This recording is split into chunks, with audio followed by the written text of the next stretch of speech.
Magandang umaga mga kapamilya. Ngayong araw na to ay pupuntahan ko yung church na tinutulungan namin ni Ma'am Lani. Titingnan natin kung ano na ang progress doon at ano na ang kailangan. Okay, thank you sa mga supporters namin sa Facebook, sa TikTok at saka sa YouTube channel. Thank you very much sa inyong walang sawang suporta. Kay Ma'am Lani Wonder Woman, kumusta po? Sana nandyan ka sa mabuting kalagayan. God bless you and mabuhay ka. At congratulations nga pala sa bagong promote na si Ma'am Lani, no? God bless. Magandang umaga sa ating lahat, lalo na sa mga OFW at sa mga supporters ni Ma'am Lani Wonder Woman abroad or any part of the world, lalo na sa Pilipinas. Ito nga pala yung update natin sa church na tinutulungan namin kasama si Ma'am Lani. So ito na ngayon yung mukha ng church, no? Na lagyan-lagyan na talaga nila ng mga kahoy at pormang-porma na siya. So ang kailangan na naman sa church na ito, hollow block, kabilya, semento at graba or sand and gravel. Ito na naman yung kinakaharap nila ng mga materialis na kailangan para magpapatuloy yung kanilang mga pagtatrabaho. Kung sakali mga kaibigan na wala silang materialis na mahagilap, posibleng hindi muna sila magtatrabaho. So ganun ang kanilang sistema. Dahil bawat linggo lang sila gumagawa, dahil voluntaryo lang yung mga karpintero dito, mga kasamahan din nila sa church, ay wala silang bayad o hinihingi na sahod.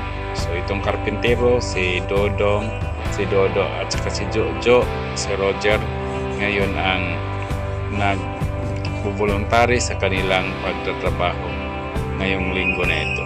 So balik, pumunta lang ako dito para makita ang progress sa kanilang church. So ito na ngayon.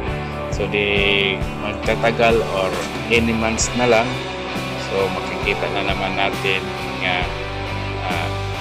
masisimbahan na nila yung bahay-sambahan ng Panginoon, lalo na pagka malagyan ito ng kolorop. So itong kolorop ay sagot to ng mission, no? So bali aabot sa mga 60 piraso na kolorop. So ang kanila na lang i-provide nito ay ang sand and gravel, hollow block at saka semento.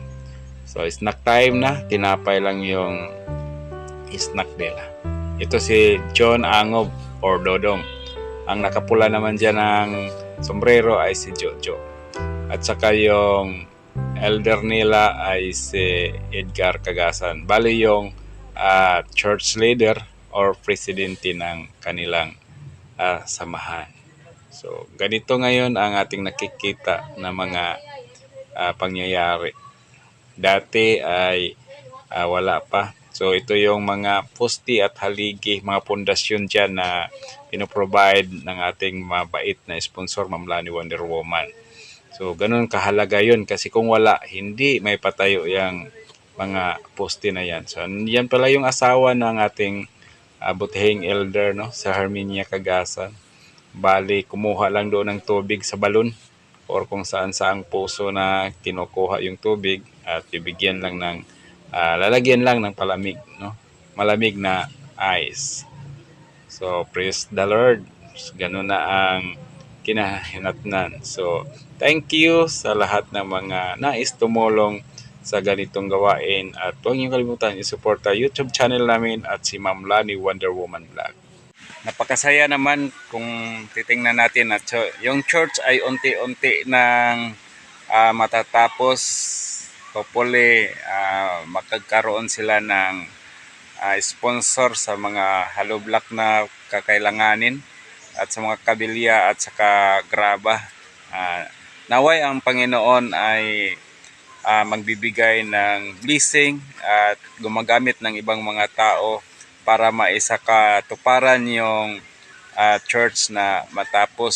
So, hindi lang kami, hindi lang si Ma'am Lani, kundi marami pang iba. So, God bless sa inyo.